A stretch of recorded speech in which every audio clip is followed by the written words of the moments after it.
Fala, predestinados em Cristo!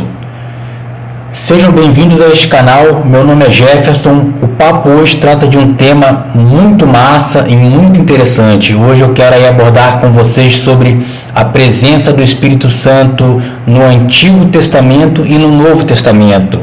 Essa é uma pauta sobre a presença do Espírito Santo no Antigo e no Novo Testamento que eu vejo e trato como uma referência muito eloquente de uma jornada de revelação e transformação. Eu acho muito interessante porque o Espírito Santo, uma das pessoas da Trindade cristã que desempenha, digamos que um papel significativo tanto no Antigo Testamento quanto no Novo Testamento, embora algumas diferenças existam na manifestação e compreensão do Espírito Santo.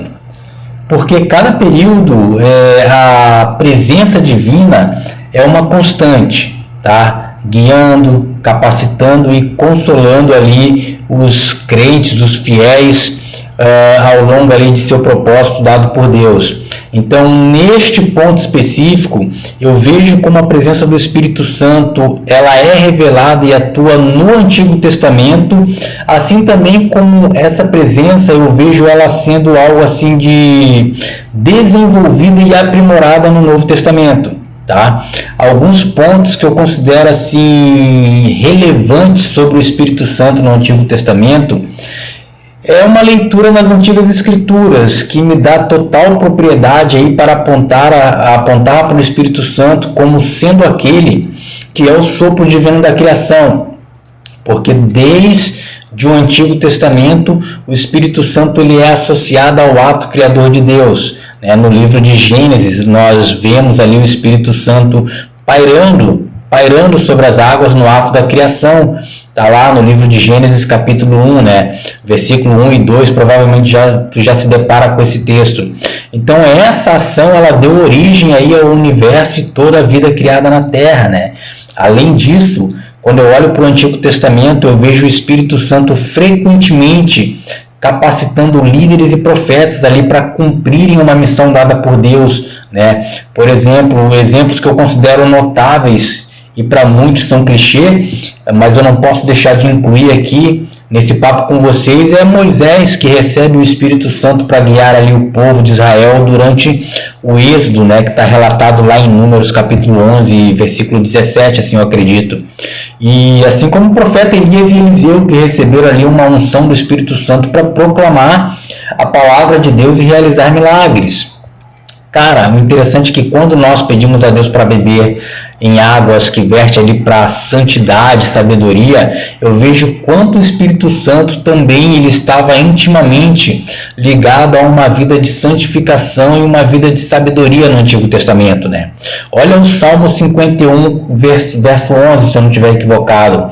É uma oração em que Davi relata ali, Davi está pedindo para que Deus não retire dele o Espírito Santo após ele cometer o seu ato de pecado ali com Batseba. E olha como esse texto ele enfatiza a importância da presença divina na vida do crente, do cristão. Então eu vejo o quanto a sabedoria muitas vezes ela era atribuída ao Espírito Santo, como visto em Isaías no capítulo 11, versículo 2. Galera, me ajudem caso eu esteja passando aí para vocês algumas referências bíblicas. Se eu tiver dito alguma referência equivocada, apontem para mim lá nos comentários, tá? Isso vai me ajudar bastante. Olha o que as profecias no Antigo Testamento já prenunciavam, a vinda ali do Senhor, do Jesus, do Messias, E o Espírito Santo ele tem um papel fundamental aí nesse contexto da vinda do Messias, O profeta Isaías ele fala muito sobre isso, ele fala do servo do Senhor que seria ali ungido pelo Espírito Santo para trazer justiça e redenção ao mundo. Isaías 42, E já adentrando ali sobre o Espírito Santo no Novo Testamento, eu não poderia também deixar de falar sobre o derramamento do Espírito Santo lá em Pentecostes. Uma das mudanças assim muito significativas no Novo Testamento é esse derramamento aí do Espírito Santo sobre os discípulos de Jesus que ali estavam, em Atos 2.